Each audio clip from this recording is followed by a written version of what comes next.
केला बेचने वाली चुड़ैल। एक बार की बात है, जादूपुर नाम के एक गांव में करतब दिखाती एक औरत एक रेड्डी के लिए गांव में आती है। आइए आइए मेहरबान कदरदान, खाइए रोहड़ा के ताजे ताजे केले, कभी खाए नहीं होंगे ऐसे केले, पीले पीले केले खाइए। ये कहकर रोहड़ा हाथों में 4 केले लिए उन्हें सर्कल में जोर जोर से हवा में उछालती हुई करतब दिखाती है, जिसे देखकर आसपास के सारे बच्चे अपने अपने मम्मी पापा से उस औरत के पास जाने की जिद करने लग जाते हैं। पापा, ऐसा तो सर्कस में बॉल से होता है ना, ये आंटी तो केले से कर रही है, चलिए ना पापा देखते हैं। रोहड़ा एक पतली सी तार पर चलती हुई केलों से करतब दिखाती है। आते जाते सभी लोग बाहर रुककर उसके करतब देखते हैं और वाह वाही करते नहीं थकते। जैसे ही एक आदमी पास आकर उसे पैसे देने लग जाता है, तब वो कहती है, अरे नहीं नहीं साहब, मैं करतब तो बच्चों के मन को बहलाने के लिए करती हूँ, धंधा तो मेरा केले का है। पीछे देखो मेरी रिड्डी, जो भी मेरे केले खाएगा मेरी तरह चुस्त दुरुस्त और तंदुरुस्त हो जाएगा। पता चलता है क्या कि मेरी उम्र 55 की है। अरे पर ऐसे ठंड के मौसम में कोई केला क्यों खाएगा? ये ऐसे वैसे केले नहीं है साहब, ये शरीर में गर्मी देते हैं, ठंड को दूर भगाए जो भी रोहिणा के केले खाए। पापा, अगर मुझे केले नहीं मिले तो मैं घर नहीं जाऊंगी।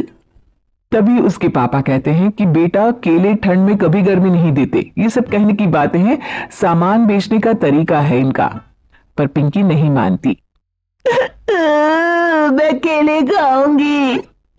पिंकी की जिद के आगे नत्थू हार जाता है और उसे केले खरीद कर दे देता है। पिंकी खुश होकर केले घर ले आकर खाती है। अब मैं भी करतब करूंगी, कितना मजा आएगा, जादुई केले। पिंकी पहला केला खत्म भी नहीं करती कि वो बेहोश हो जाती है। दूसरे केले से एक काला धुआं आता है और रोहड़ा चुड़ैल बनकर बाहर निकल आती है। मेरे भूतिया केले बच्चे न खाए, ऐसा हो ही नहीं सकता। जादूपुर वालों, कब तक बचोगे? आ गई हूं मैं रोहड़ा, जिसका कोई नहीं कर सकता सामना। रोहड़ा पिंकी को गोद में उठाकर काले धुएं में कहीं गायब हो जाती है। शाम के वक्त नत्थू घर लौटता है और पिंकी को घर में ना पाकर उसकी मां से कहता है, मां पिंकी कहाँ है? अरे बेटा, उसे तो तू सुबह करतब दिखाने ले गया था ना, फिर कहां वापस आए तुम दोनों? मुझे लगा तू उसे अपने साथ मंडी ले गया होगा। हे भगवान, मेरी बच्ची कहाँ गई? मैं उसे घर ही तो छोड़कर गया था मां। नत्थू गांव के घर कोने में अपनी बेटी को ढूंढता है, पर उसे वो कहीं नहीं मिलती। परेशान होकर आखिर रो रोकर नत्थू हिम्मत हारकर घर लौट आता है। अगली सुबह रोहड़ा फिर से करतब दिखाने आती है और इस बार पिंकी की तरह रोनी केले खरीद लेता है।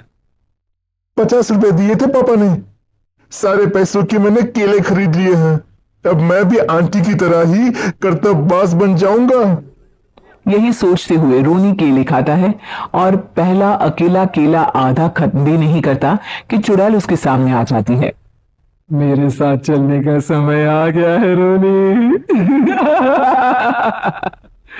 ये तो बस शुरुआत है, अब इस गांव के सारे बच्चे धीरे धीरे मेरे कब्जे में होंगे, एक बच्चा भी नहीं बचेगा।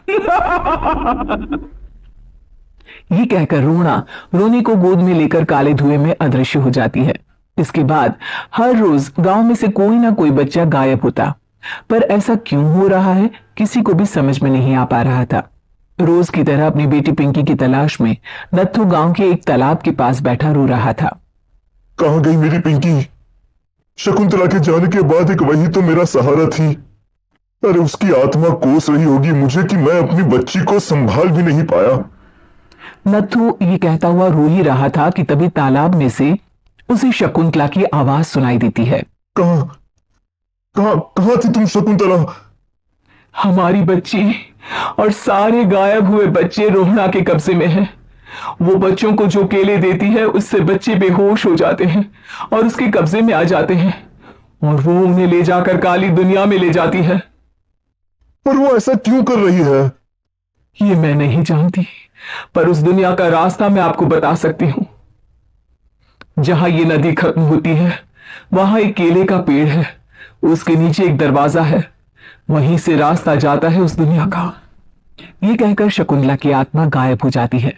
गांव के सभी लोग झुंड बनाकर उसी रास्ते से काली दुनिया में चले जाते हैं और वहां देखते हैं कि सारे बच्चे वहां काम कर रहे थे। पापा मुझे ले चलो यहाँ से। पापा पापा। सभी बच्चे अपने मम्मी पापा से लिपट जाते हैं। तो तुम लोग यहां तक आ गए? क्यों हमारे बच्चों को पकड़ लिया तूने? तुझे शिकारी बनाना है तो ले, हम सब आ गए हैं, हमें खा ले।